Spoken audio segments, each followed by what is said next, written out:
জনগণের বার্তা একটি, কি সেটি? সেই বার্তা হলো শর্ত দিয়ে স্বাধীনতা হয় না। স্বাধীনতা প্রিয় জনগণ স্বাধীনতা অর্জন কিংবা স্বাধীনতা রক্ষায় কোনো শর্ত মানে না, মানতে রাজি না। গণহত্যাকারী স্বৈরাচারী হাসিনা পালিয়ে যাবার পরে বাংলাদেশ থেকে, প্রিয় বাংলাদেশ থেকে আমি যত মানুষের সাথে কথা বলেছি, প্রতিটি মানুষ অনুভূতি প্রকাশের প্রথম উচ্চারণ ছিল বাংলাদেশ স্বাধীন হয়েছে। স্বাধীন বাংলাদেশ থেকে বলছি। দেশ এবং জনগণকে স্বাধীন করতে গিয়ে চোখে মুখে বুকে গুলি আলিঙ্গন করা আবু সাইদ কিংবা মুগ্ধের মতন হাজারো ছাত্র ছাত্রী, তরুণ তরুণীকে প্রাণ বিসর্জন দিতে হয়েছে। আহত হয়েছেন অসংখ্য অগণিত মানুষ। এর ভিতরে ছাত্র ছাত্রী রয়েছেন, এর ভিতরে রয়েছেন সাধারণ মানুষ, গৃহিণী, এর ভিতরে রয়েছেন রাজনৈতিক নেতা কর্মী বৃন্দ। গণতন্ত্রের বিজয়ের ইতিহাসের এই মানুষগুলোর স্মরণীয় হয়ে থাকবেন। ছাত্র জনতার এই বিপ্লবে দেশের সকল শ্রেণী পেশার মানুষ সেদিন রাজপথে নেমে এসেছিলেন। গণতন্ত্রের পক্ষের রাজনৈতিক দলের নেতাকর্মীদের পাশাপাশি একজন মা যেমন তার সন্তানকে কোলে নিয়ে সেদিন রাজপথে সামিল হয়েছিলেন, একইভাবে শিক্ষক, সাংবাদিক, বুদ্ধিজীবী, সাংস্কৃতিক কর্মী, শ্রমিক সহ সকল শ্রেণী পেশার মানুষ সেদিন রাজপথে নেমে এসেছিলেন। 52, 71 কিংবা 90-এর মতন দেশের ছাত্র সমাজ বিজয়ের নতুন আরেকটি অমর ইতিহাস রচনা করেছেন।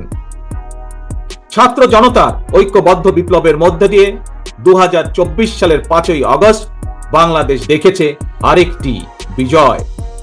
আমি বিএনপি সহ গণতান্ত্রিক আমি প্রতিটি রাজনৈতিক দলের পক্ষ থেকে দলমত নির্বিশেষে অভিনন্দন জানাই বাংলাদেশের বীর জনতাকে।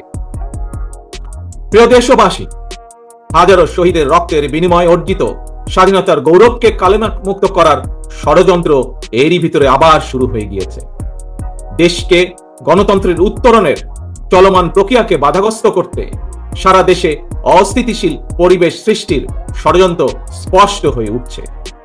প্রশাসনের প্রতি আহ্বান, শক্ত হাতে আইন শৃঙ্খলা নিয়ন্ত্রণ করুন, প্রতিটি মানুষের নিরাপত্তা নিশ্চিত করুন। ধর্ম, বর্ণ পরিচয়ের কারণে কেউ যেন নিরাপত্তাহীনতায় না থাকে, সবার আগে সেটি নিশ্চিত করতে হবে। দেশের বর্তমান পরিস্থিতিতে বিএনপি সহ বাংলাদেশের গণতন্ত্রের পক্ষের দলগুলোর দৃষ্টি আকর্ষণ করে বলতে চাই, ষড়যন্ত্রকারীদের এই নৈরাজ্যের কাছে আমরা হার মানতে পারি না।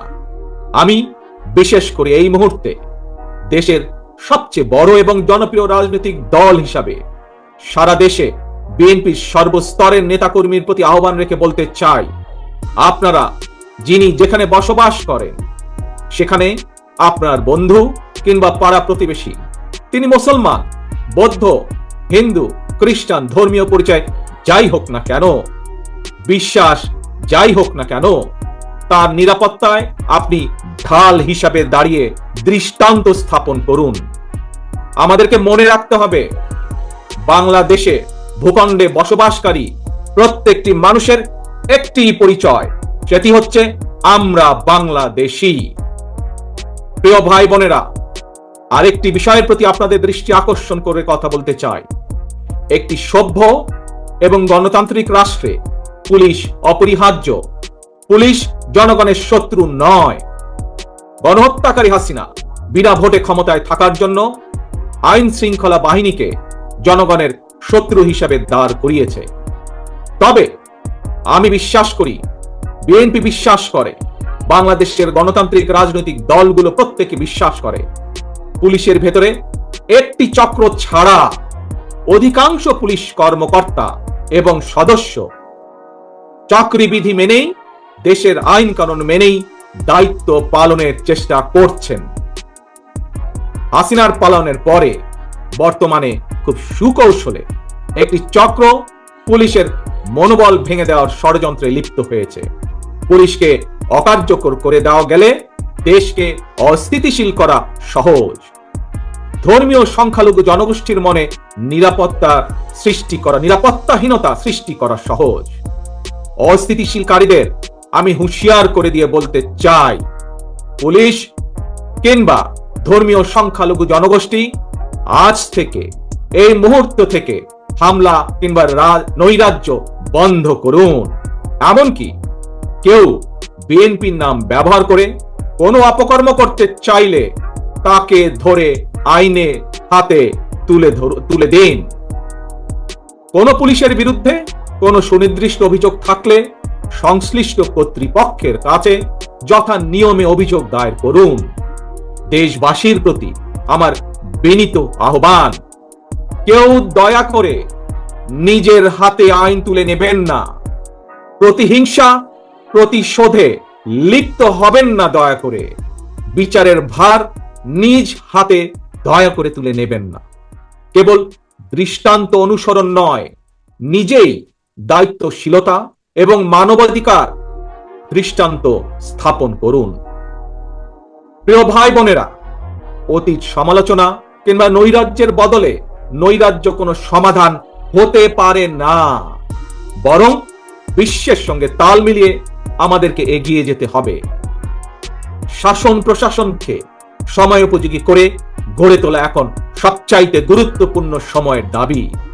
জ্ঞান ভিত্তিক রাষ্ট্র সমাজ নির্মাণের লক্ষ্যে নিয়োগ কিংবা প্রমোশনে মেধার সর্বোচ্চ অগ্রাধিকার থাকতে হবে। দেশকে আমদানি নির্ভর কিংবা বৈদেশিক নির্ভরতা থেকে বের করে আনতে হবে আমাদেরকে। দেশে উৎপাদন এবং উৎপাদনের প্রযুক্তিগত নির্ভরতা বাড়াতে হবে।